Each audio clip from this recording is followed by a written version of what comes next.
Hello.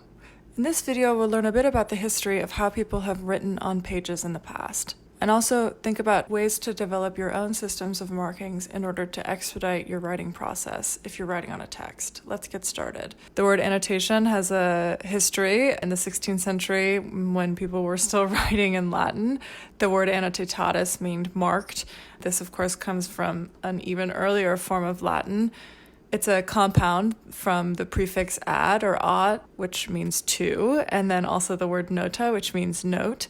So together we can think of annotation not just in its historical context, but also in the way that we use it now as a note to something. The annotation is always paired to something else.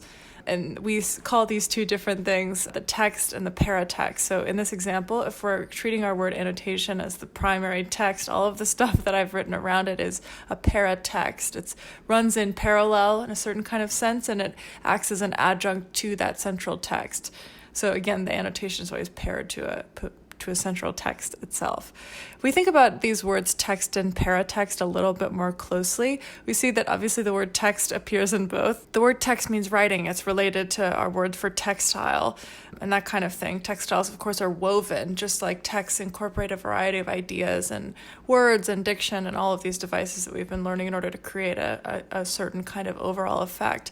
The word para is a prefix borrowed from the Greek preposition para, which means beside. So if we have a paratext, it's writing beside another kind of writing. We can also think of a paratext as a writing about another kind of writing, if we want to be a little bit less literal about how to read the word paratext. Let's look at some examples of how text and paratext interact with each other and how you can learn to identify texts and their paratexts.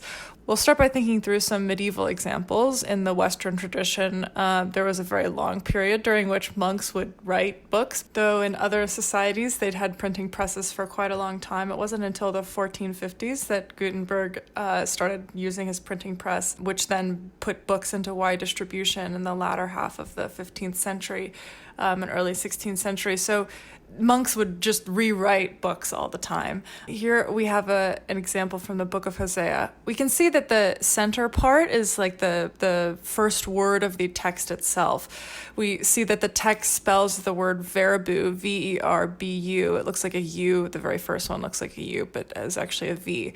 The book of Hosea begins at the line, the word of the Lord. So we can assume that this word verbum here, the one that's so beautifully illustrated, means the word. It means verbum in Latin.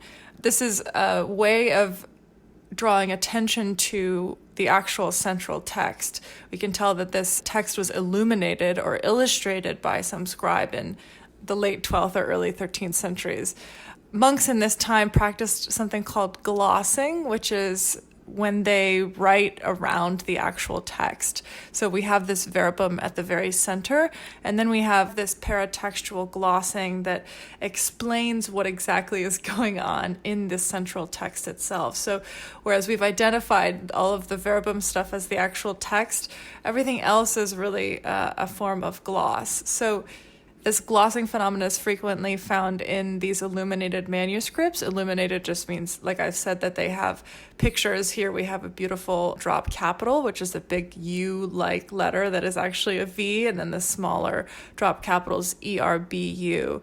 Often these illuminations are further illuminated by a gold leaf that monks would put inside the actual book to make it more beautiful.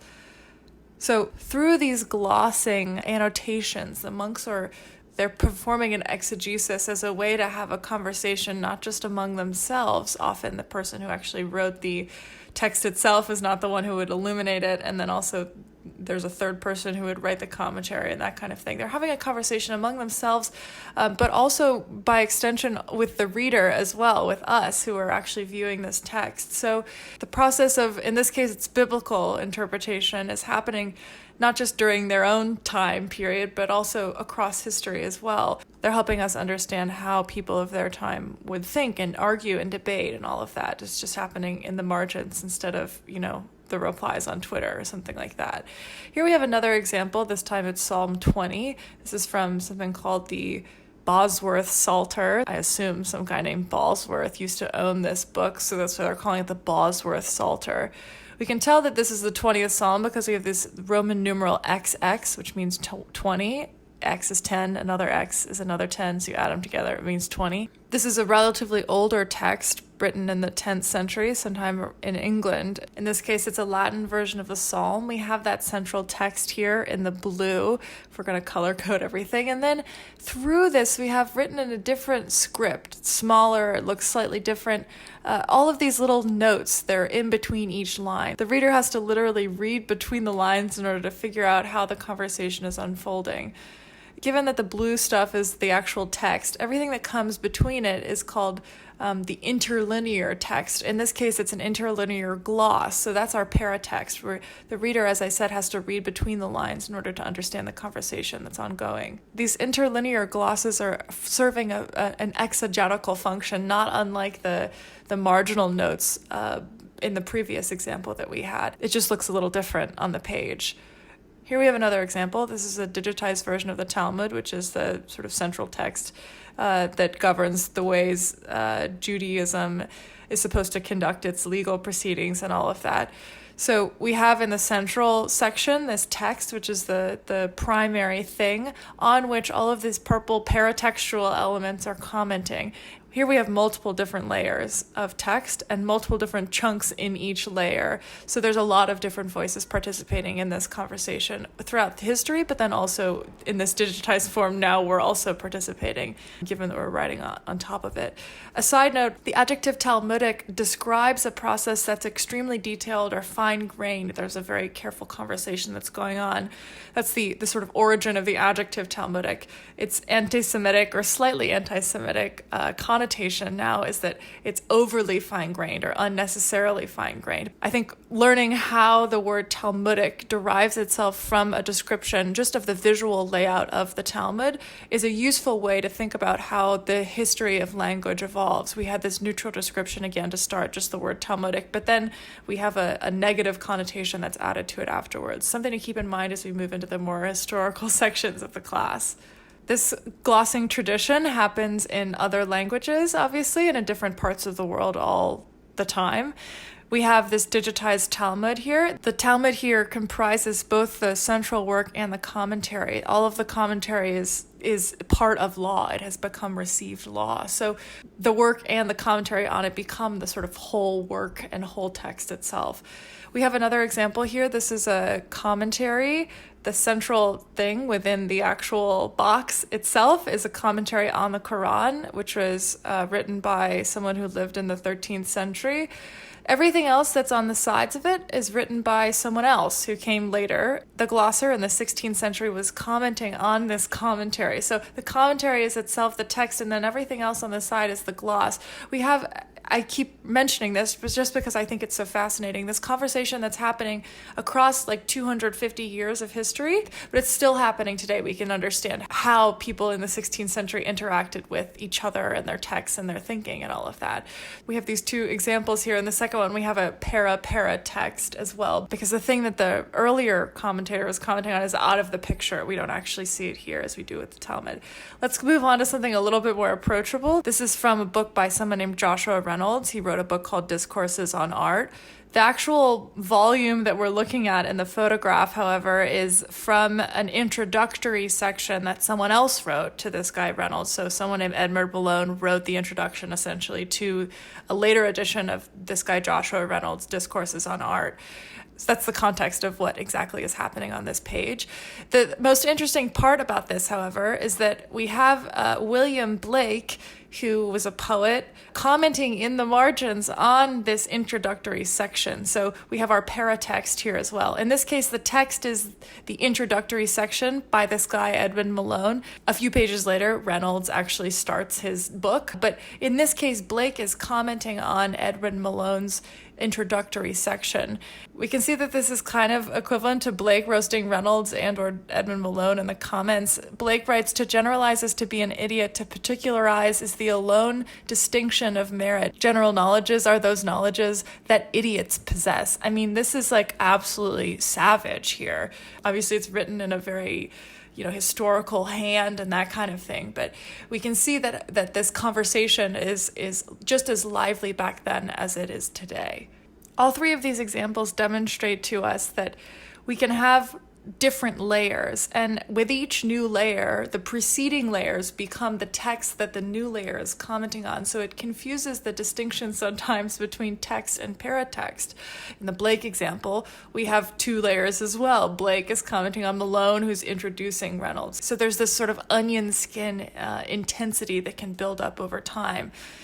If we just draw things out a little bit more schematically, we have text A, and then we can have, person B is commenting on text A, and then B therefore becomes the paratext to text A. But then maybe someone else comes along and person C starts roasting and toasting both the paratext and the text. So the text that person A wrote and the text that person B wrote. And then we have person D coming along and making the entire thing that came before it the actual text that he's commenting on, or she, right, or they.